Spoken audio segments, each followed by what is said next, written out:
mali. Napagtakpan mo yung kasalanan mo. Mali yun. Hindi maganda yun, anak. Huwag mong gagawin yan.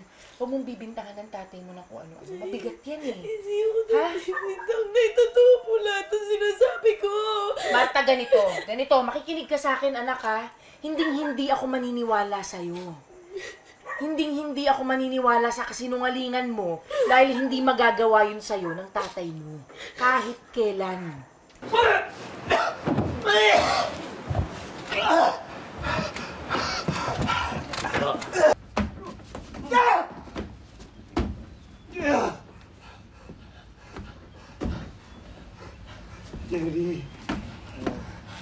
Jerry, pangako, magbabayad ako.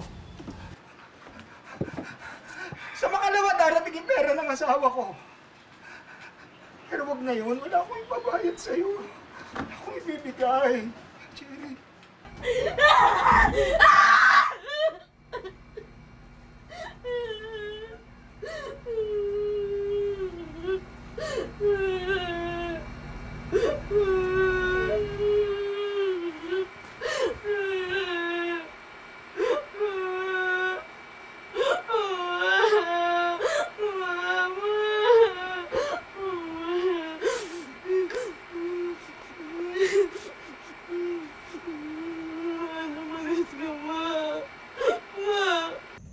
Hindi ka man lang nagpasabi.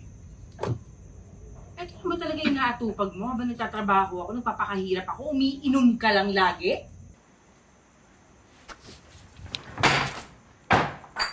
Kaya ka lang ba umuwi dito? Ha? Para sermonan ako? Sa totoo lang, Tong, wala akong pakialam sa'yo. Umuwi ako rito, hinahanap ko yung anak ko. Totoo ba? Ibinayad mo sa utang mo?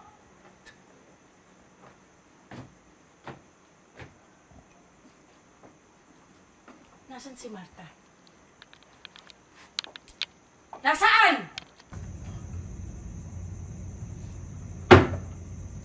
Andun, sa beer house. Doon sa beer house ng sabongero mong kaibigan. Ha?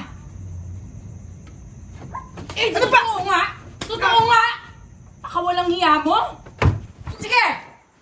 Sige, sasaktan mo ako? Ipakita mo rito kung sino ka talaga! Sige! Ito gusto mo? Ha? Ito gusto mo para magkaaway tayo? Ha? Kaya!